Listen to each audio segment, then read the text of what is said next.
for December, the last day in the last Saturday in December 2024.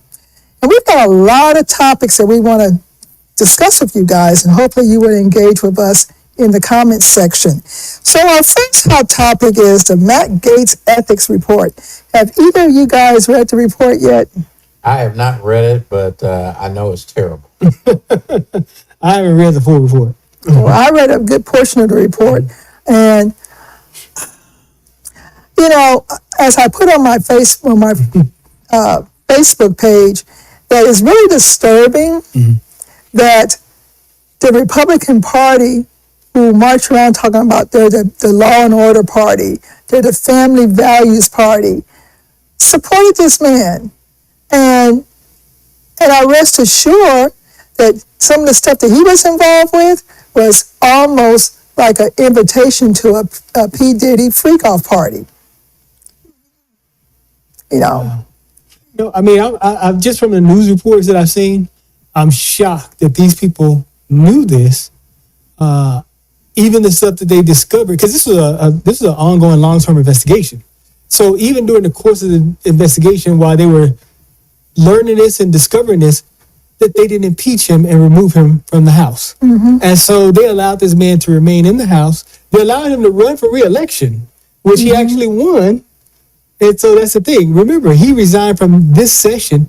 He could potentially return to the House next session because he won. And so they when you think about this party of supposedly Christian family values that allowed this man to stay in the House and stay in power. And also you have to put some of the onus on the speaker, who's supposed to be this ultra-religious conservative guy who knew that Gaetz had committed these offenses and did nothing. Let me just say this. I applaud the Republican Party. Okay? Because from a marketing standpoint, they've been able to do some things that they have convinced you that the sky is not blue. Okay? And anytime somebody that they want to have, it doesn't make a difference what they've done, what laws they violated, anything like that. It's always okay for them. It's not okay for us, but it's okay for them. And for that, how they got to that point, I don't know, but I applaud them for being able to do that. It's like I applaud Trump. You know, he's hideous, he's terrible, but how he's been able to convince the people to vote for him. And the only explanation that I can give is that they have convinced people in Appalachia, if you're better than a black person, like LBJ said, I can pick your pocket all the time. Well, all we know is this, kind of piggyback on what you're saying, that it seems to me that a qualifier now to become a Republican politician, male, and we'll go ahead and throw female also, because we have a woman who's been nominated for the Department of Education who has some sexual abuse allegations against her as well. But evidently, being a pedophile, being a sexual assault person, being a sexual trafficker, a sex trafficker, those are calling cards for, hey, I want to run for office as a Republican. That's what I'm saying. I used to say for a Democrat, I love being a Democrat because they were always the ones who, you know, if there was a party or a sexual thing, they were involved, okay? But the Republicans, it seems like they're now more criminals and pedophiles. I'll tell you what, they just kept theirs in the closet more. Now they don't care. They let it out of the closet. You know what I mean? My big question is this. Most presidents have a religious advisor. Who's going to be the Trump administration's? Lucifer. Lucifer is his advisor. It's going to probably be your boy over here in Stone Oak. I wouldn't be surprised. Hagee? I wouldn't be surprised at all. It's going to be somebody who worships Republican Jesus. All right, then. I don't even think Trump believes in God. But go ahead. Well, you're gonna have evangelicals standing behind the desk with their hands on him and someone praying over him. Yeah, and he's gonna sell whatever Bible they touch for $9.95.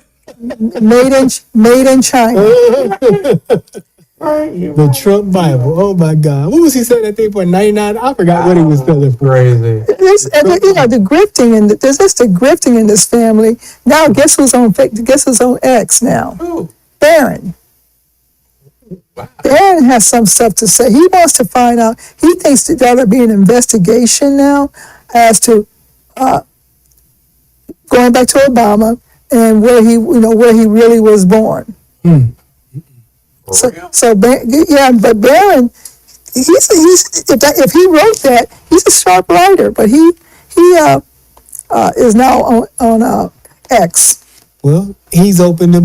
Once he steps into that space, that political space, now where you criticizing, you can't run for cover now. You can't say, "Oh, leave the kids out," because he's already opened himself up. If he's jumped in the political arena making comments like that, so they need to be careful. Okay, so you had mentioned during our planning meeting Trump's meltdown. Trump's meltdown. He's having a good one right now. Yeah. So during the holidays. And remind me of his meltdown. So, Chris, I think the wine is already.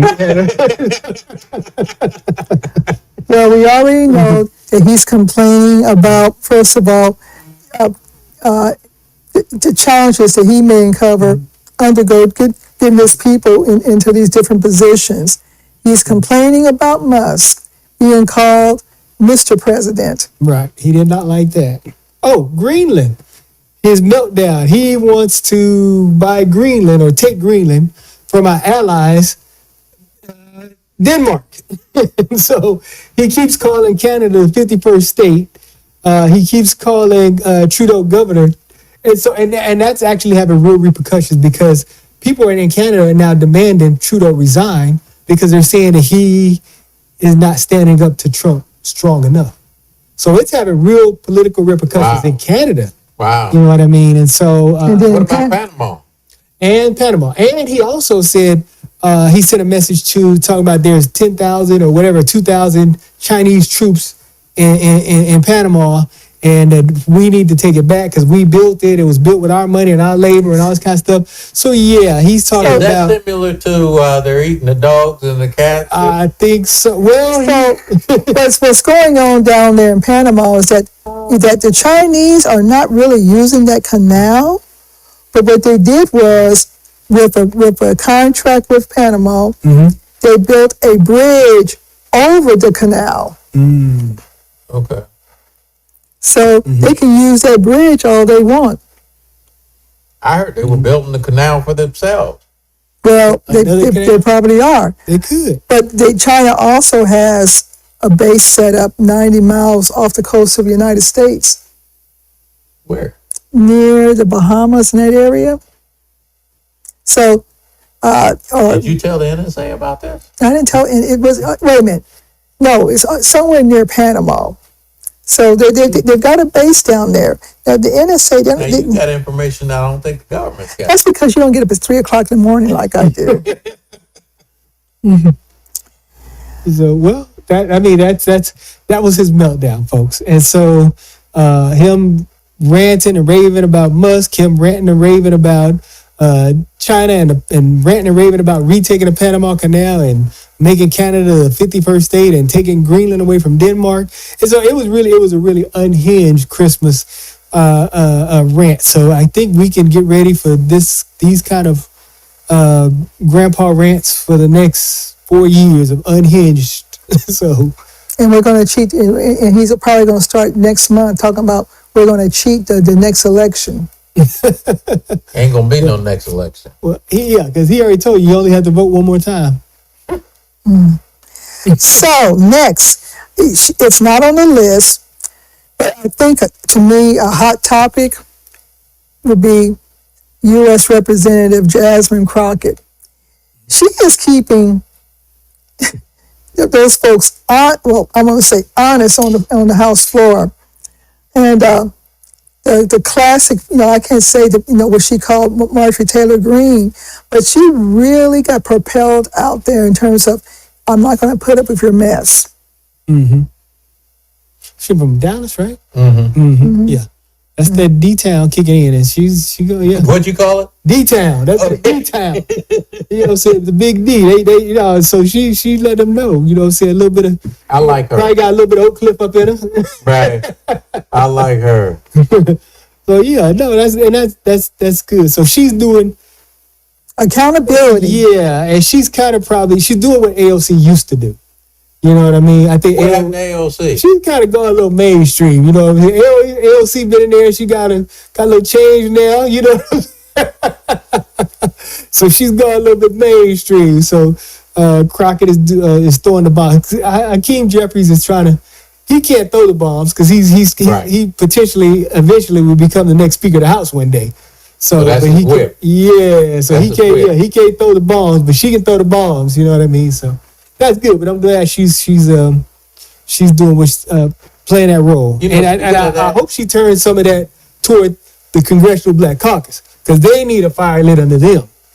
You know what I mean? Speaking of that, I think that one of the things our producers should do is try to bring her on the show. I think that would be good.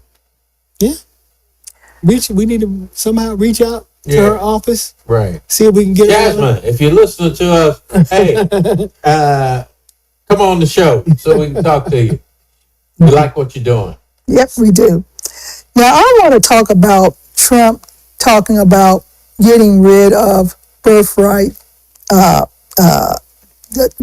citizenship, right, and the implications it has on Black people. So, birthright citizenship is when a child is born in the United States to parents who are not diplomats, who are not enemies of the parents who are not enemies of the state, or they represent a country that is an enemy to the state. So now we got again Trump talking about he wants to do away with birthright citizenship. Now, what I don't think he realizes that it's not just Hispanics that are coming into the country. Mm-hmm. We got European women and Asian women who come to the country on birth holidays to have their babies in the United States, things like that. But he's talking about getting rid of it. So why does this could affect Black folks? So if you look at the 14th Amendment, it talks about citizenship and the rights of citizenship in terms of due process and in terms of also birthright citizenship. To get the 14th Amendment amended, it will take a proposal in the House to be written and be ratified not only in the House but in the Senate, but in the Senate, okay, and the states. To ratify anything in the Constitution, not only do you have to have the ratification in Congress, but the states as well. But you have to have it in the states as well. Okay. So we know that Trump cannot just do an executive order and say no more birthright citizenship. Mm-hmm. But we've got a very, very shady Supreme Court who can reimagine what the 14th Amendment says. And so, let's put a little Black history on this. The Dred Scott decision in 1866 was Dred Scott versus Sanford. Said basically Black folks didn't have any citizenship rights. And then the 14th Amendment was written that said, no, anybody born in the United States has citizenship rights, has basically birthright citizenship. So if those 7 justices start reimagining or reinterpreting what the 14th Amendment says, there could be some implication for Black folks in general. So how would that look if my son Pookie Okay. Pookie, Yeah. give him a name. He has a son or a daughter, okay, and they're born in the United States, but they don't have birthright citizenship. What then happens? Do they have to take recite the Constitution or do some count the jelly beans in the I jar or think what? in the context that they're trying to apply it, it's if you are an immigrant who comes to the United States and has a child, that child is not automatically a citizen. Okay. And so that's the context in which they're trying to apply it. And it's mostly going to be geared toward Latino to stop that. And so because the idea of eliminating birthright citizenship and making it retroactive, right? That would mean nobody here in this country is a citizen except the Native Americans. You know And what I even mean? they, and even they weren't considered citizens. They weren't considered citizens. They had to be because Native American lands were considered their own country. So I mean, it really means that nobody would be a citizen. So they can't enact that and make it retroactive. You know what I mean? So I think in the context in which they are trying to implement this, it would apply toward recent immigrants, primarily towards Latinos And Asians, and some Asians, some because Asians. Is that one of those slippery Haitians. slopes, though? I think that it is not for us. And I think that people are going to get what they voted. You know what I mean? I agree. It's, and the only reason why I bring it up is because I think we need to look back at Dred Scott. What did it say in there? How did the 14th Amendment, then the Civil Rights Act of 1866 also affirmed it as well. So do I think Trump is running off at the mouth? Yes. But my eye is not necessarily on him, it's on the Supreme Court. yeah, this Supreme Court is something else. It is. It He really just is. said I think, wasn't he against TikTok? Now he's for TikTok. Of course. And he's told the Supreme Court, I need some more time to look at this. So I hope they don't. He says, I hope they don't make a decision yet and they will put it off. Now, when you say that in the open public, it ain't like they can't hear it. Yeah. They've heard it. Yeah. They said Trump don't want us to make a decision And yet. you can bet John Roberts and Clarence Thomas and all the rest That's of them right. are going to put it off. That's right. Is Barron using TikTok now? Yeah, you just said that. Well, he's on X. Oh, But, but he might be want to use TikTok. well, if he does, I hope he keeps his comments to photos of his dog or something like that. Because I'll tell you, if he jumps into the political arena, they're going to eat him up. I don't know. I don't know because I was reading up on Melania and how she raised him. I think that Melania is raising him as a future politician. They're going to eat him up. They're going to eat that kid alive if he jumps into, because there's some people out there they don't care that he's a kid. They're going to eat him alive. Okay, and then finally, you wanted to talk about this, Biden's student loan forgiveness. I applaud Biden for almost everything he's doing. The commuting of sentences in federal prison, the student loan things that he's doing. He's gumming up the works for the incoming administration, and I kind of like what he's doing. He's being his own man. He don't care what nobody says. He's doing it. He's pardoned Hunter, and I like what he's doing. There are a lot of our kids, it comes back to that capitalism piece that I talked about earlier. It is difficult for a child to go to school to want to be a physicist or a scientist, and they're black, and then to find that they can't get a job, and they're working at McDonald's. Now they've got this student loan. Did they really now just become a slave? Because you can't go through bankruptcy court or anything and get rid of your student loan. So they've got this hung around their neck. So I applaud Biden for what he did, because it's going to help a lot of our kids. And fortunately, it's not only black kids. It helps kids across, the line. And Right. But it is tied though. It is tied to service. it is. Yeah. So you have to be. It's student loan forgiveness for people who are teachers, who are in the medical professionals, doctors, nurses, people who are firefighters, police officers. So it is tied to one of those professions. So you have You to still got to keep paying it. So also it's tied to people who have been in repayment for 10 for years. 20 to 25 years. Oh, for 20 to 25. I know it's 10 years if you've been paying it. If you're a teacher, right? If you're a teacher, you've been paying it for 10 years. 20, 25 years is what is the notes that I got.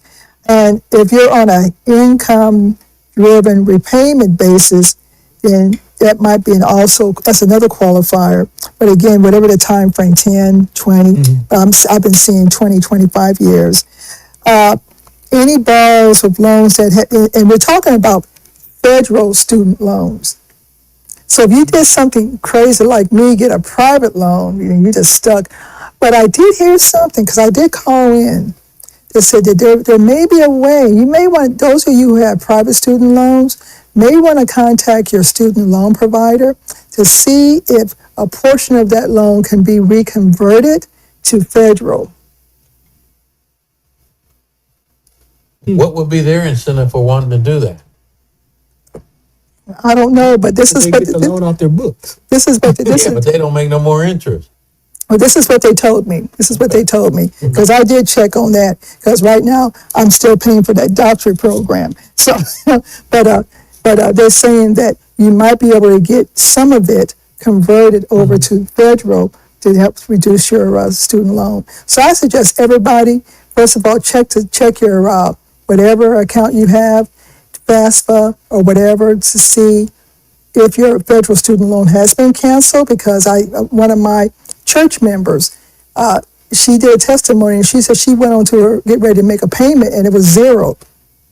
So it is a true thing, but check your accounts to see what it is. And then if you do have a private loan, I would encourage you to contact your student loan provider to see if a portion of that account can be converted over to the federal side. Okay. Okay, anything else you guys want to talk about? I just want to say Happy New Year. Happy New Year. Happy New Year.